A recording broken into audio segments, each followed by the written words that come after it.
박보미 TV. 박보미 TV. 안녕하세요, 박보미입니다. 아마 이 영상을 보시는 많은 구독자분들께서는 단순히 소비만 하는 소비자가 아니라 자산을 길게 모아가는 투자자로서 살아가고 계실 겁니다. 투자자가 된 후로 이제 해마다 세법이 어떻게 개정이 되는가가 정말 중요한 관심사가 되셨을 겁니다. 해마다 7월이 되면 세법 개정을 이렇게 합시다 라고 세법 개정안이 나오고요. 이걸 가지고 연말까지 각종 논의를 하다가 해가 바뀌면 그게 적용이 되게 됩니다. 제가 해마다 세법 개정안을 요약해서 챙겨드리고 있는데요. 올해 것도 정리를 해보겠습니다. 당연히 이 내용들 다 확정이 아닙니다. 미리 알고 있자는 거죠. 상세본 풀 버전은 영상 아래에 달아놓을 거고요. 여기는 정말 많은 양의 내용들이 있는데요. 법인세, 양도세, 관세 등등 좀 스케일이 큰 것들은 싹 다 뺐고요. 우리 채널에서 다룬 적이 있는 그런 내용들만 뽑았습니다. 그럼 가실까요? 주택대출을 갚을 때 소득공제를 늘려줍니다. 정확히는 장기주택저당차입금, 이자 상환액, 소득공제 확대 이겁니다. 말이 어렵죠? 이거는 집 살 때 은행에서 대출 끼고 사잖아요. 보통 만기도 길고 매달 얼마씩 갚죠. 이걸 갚을 때 이자 부분은 소득공제를 해주는데요. 그 한도가 늘어났다는 좋은 소식입니다. 소득공제를 예전에는 300만 원에서 1,800만 원까지 해줬는데 이제 600만 원에서 2천만 원까지 소득공제를 해줍니다. 이건 대출금리가 워낙 많이 올라서 많은 사람들이 이자 갚느라 정말 큰 부담을 느끼고 있을 건데요. 그 부담을 경감시켜주기 위한 겁니다. 그리고 소득공제를 해주는 주택의 가격도 5억에서 이제 6억으로 늘어났습니다. 만약 내가 6억 원 이하의 집을 사면서 모기지를 받았는데 그 대출을 만기 15년 이상으로 쪼개서 갚는 걸로 받았다면 소득공제를 많이 받을 수 있겠죠. 보통 제 주변에는 싹 다 30년이던데. 두 번째는 청약통장, 소득공제를 더 많이 해준다는 겁니다. 우리는 은행에 청약통장을 열어가지고 매달 얼마씩 붓습니다. 언젠가 집을 사기 위한 목적으로 모으지만 소득공제도 해주죠. 총 급여가 7천만 원을 넘지 않는 무주택 세대주가 청약통장에 저축을 하면 40%만큼 소득공제를 해줍니다. 이거의 연간 한도는 240만 원인데요. 이 한도가 300만 원까지 올라갑니다. 월 기준으로 나눠보면 매달 20만 원이 소득공제 맥스였다면 이제 25만 원이 맥스값이 되겠네요. 많이 넣는다고 집 생기는 건 아니에요. 세 번째는 신용카드를 쓰면 소득공제를 더 많이 해준다는 겁니다. 신용카드 어떻게 써야 됩니까? 제가 여러 번 다뤄드렸던 거라서 이제 외우실 겁니다. 연봉의 4분의 1만큼 쓸 때까지는 공제를 아예 안 해주니까 차라리 신용카드를 쓰고 4분의 1이 넘기 시작하면 이제 공제가 시작되는데 신용카드는 15%, 체크카드는 30%, 도서, 공연, 미술관, 박물관, 영화관 같은 이런 문화생활은 40%. 이게 공식이죠. 여기서 문화생활을 40%에서 50%까지 늘려줍니다. 전통시장도 50%까지 늘려줍니다. 정리하면 어떻게 되겠어요? 올해가 끝나기 전에 책도 사고 영화도 보고 전통시장도 많이 가면 소득공제 팍팍 해준다는 거죠. 연말에는 술 먹지 말고 영화 보러 갑시다. 네 번째는 기부를 많이 하면 세액공제를 더 많이 해준다는 겁니다. 기부금 세액공제는요, 원래 1,000만 원까지는 15%, 1,000만 원 넘으면 30%인데요. 여기에 3,000만 원을 넘게 기부를 하면 40% 세액공제가 추가가 되었습니다. 여유되면 기부 더 많이 하라는 거죠. 또 자원봉사 용역의 가액도 5만 원에서 8만 원으로 올라갔습니다. 더 많이 할 수 있게요. 이야, 기부 3,000만 원. 진짜 플렉스네요. 다섯 번째는 경차 타면 유류세 환급해준다는 겁니다. 경차를 타면 유류세를 환급을 연 30만 원 한도로 해주는데요. 이게 2023년까지였는데 2026년까지로 늘어났습니다. 제 차는 크기만 작고 경차가 아니었어. 여섯 번째는 결혼하면 증여를 더 많이 받을 수 있다는 겁니다. 가족끼리 뭘 주고받으면 증여세라는 세금을 냅니다. 모든 돈에 다 세금을 매기는 것이 아니라 세금을 안 내도 되는 한도인 공제 한도라는 것이 정해져 있죠. 정말 많이 보던 표죠. 짠! 특히 부모가 성인 자녀에게 세금 없이 줄 수 있는 재산이 5천만 원인데요. 결혼을 하는 자녀에게는 1억 원을 세금 없이 더 줄 수 있는 혼인 공제가 생겼습니다. 대한민국의 미래를 위해 일단 결혼 고고.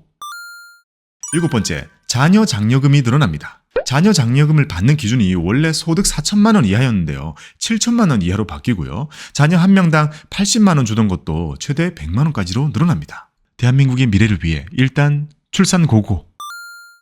여덟 번째는 보육수당을 서로 주고받자는 겁니다. 대한민국은 너무 극심한 저출산입니다. 이걸 좀 도와야겠죠. 회사에서 직원에게 보육수당을 주면 받는 근로자는 20만 원까지 비과세되고 회사는 그걸 비용 처리할 수 있습니다. 서로 좋은 거니까 사장님들은 신경 써서 꼭 챙겨주세요. 아홉 번째는 애기 병원비 세액공제를 끝없이 할 수 있다는 겁니다. 의료비 세액공제를 15% 해주는 항목 중에 애기들 병원비는 한도가 있었는데요. 그게 없어졌습니다. 게다가 산후조리원 비용도 200만 원 세액공제 있었는데 그것도 누구나 받을 수 있게 바뀌었습니다. 이런 출산, 양육에 대한 부담을 덜어주는 변화는 너무너무 좋네요. 혜택 더 많이 늘려서 애기 더 많이 낳자고요. 10번째는 청년 계좌 더 많이 할 수 있게 된다는 겁니다. 청년들을 위한 혜택이 있는 계좌들이 몇 개 있죠. 연봉이 3,600만 원 이하이면 청년 우대형 청약, 청년 희망 적금 이걸 할 수 있고요. 연봉이 5천만 원 이하이면 청년형 소장펀드 그리고 서민형 ISA를 할 수 있고 연봉이 7,500만 원 이하면 청년 도약 계좌 이걸 할 수 있습니다. 제가 여러 번 소개를 드렸었죠. 더 많은 사람들이 가입할 수 있게 이게 확대되는데요. 일단 육아휴직 들어간 사람도 가입을 할 수 있게 바뀝니다. 그리고 이 소득들이 보통 바로 직전 연도 소득이 기준이거든요. 근데 전년도 소득은 올해 7월이 되어서야 증명이 나옵니다.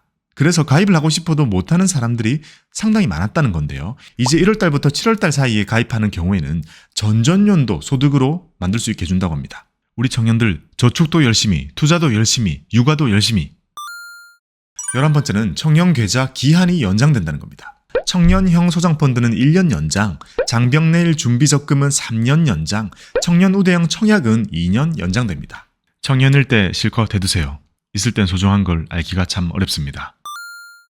12번째는 청년형 소장펀드가 더 좋아진다는 겁니다. 청년 전용 계좌 중에서 다른 것들은 투자를 하는 게 아니어가지고요. 제가 그리 좋아하진 않거든요.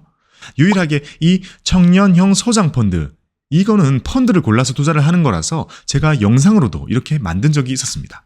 영상 꼭 한번 보세요. 근데 이 청년형 소장펀드의 가장 크리티컬한 단점, 펀드 변경이 안 된다는 거였습니다. 3년이나 5년 정도를 계속 부을 건데 펀드를 바꾸지 않고 하는 게 사실 쉽지가 않죠. 근데 그 단점이 없어집니다. 이제 청년형 소장펀드를 하다가 수익이 나서 바꾸고 싶다면 해지하고 바로 다른 걸 열면 전환 가입이라는 걸 할 수 있게 됩니다. 해지를 하고 새로 만드는 거지만 사실상 가입 기간을 계속 이어서 할 수 있도록 유지를 해준다는 거죠. 이렇게 바꿔가면서 한 것이 3년만 넘으면 해지 페널티가 없어진다고 합니다. 아마도 진짜 이렇게 된다면 내년에 청년형 소장펀드 영상 새로 하나 찍어서 더 열심히 홍보를 해야겠네요. 아니 이 정도면 진짜 할만해졌죠. 13번째는요. 연금 수령이 1,500만 원까지 늘어났다는 겁니다. 진짜 박수. 제가 이 영상에서 말씀드렸던 것처럼 지금은 아무리 연금저축이랑 IRP로 열심히 돈을 모아도 그걸 넉넉하게 타서 쓸 수는 없도록 되어 있습니다. 1년 동안 1,200만 원까지만 수령할 수밖에 사실상 없게 되어 있거든요. 근데 진짜 많은 사람들이 문의를 주셨던 게 아니 몇 억을 모아도 어차피 한 달에 100만 원밖에 못 꺼냈으면 너무 작지 않냐? 라고 하셨습니다. 근데 그때마다 제가 답변을 드렸던 게 미래에는 물가가 더 오를 거고 연금도 더 중요해질 거니까 그런 미래가 다가오면 다가올수록 거기에 맞춰서 조금씩 늘어나지 않을까요? 지금의 1,200만 원 한도도 올라온 거거든요. 이 정도로 말씀을 드렸었는데요. 다행히 내년에 1,500만 원으로 상향이 됩니다. 너무 작게 오른 것처럼 느껴질 수 있지만 일단 매달 125만 원까지는 사적연금을 탈 수 있게 되었습니다. 14번째는 리츠 투자 특례 기간이 연장됐다는 겁니다. 제가 채널에서 많이 소개드렸던 공모리츠 그리고 또 이거랑 아주 비슷한 부동산 펀드라는 게 있는데요. 자, 이런 시장들은 공모로는 아직 초기 시장이다 보니까 더 많은 사람들이 할 수 있도록 세제 혜택을 일시적으로 주고 있었는데요. 투자금 5천만 원까지는 3년 넘게 투자를 하면 배당 소득세를 9.9%로 분리과세를 해주는 거였습니다. 이것도 하나를 오래 갖고 있는 것이 사실상 힘들다 보니까 다른 리츠로 전환 가입을 할 수 있도록 바뀝니다. 기한도 2026년까지로 연장이 되었고요. 인기가 생길만 하면 다시 가라앉는 것이 리츠인데요. 빨리 회복되기를 기원해 봅니다. 리츠 지금 사면 배당 수익률 진짜 높은데 혹시 기회? 지금까지 내년에 세법이 어떻게 바뀔지 미리 컨닝을 해볼 수 있는 세법 개정안을 정리를 해봤습니다. 일부의 내용은 바뀌겠지만 대부분 그대로 시행이 되니까 미리미리 투자 계획을 세우시는 것에 이런 내용이 도움이 되었으면 좋겠습니다. 세법이 어떻게 바뀌더라도 끄떡없는 여러분들의 성투를 기원합니다. 감사합니다. 박보미 TV 박보미 TV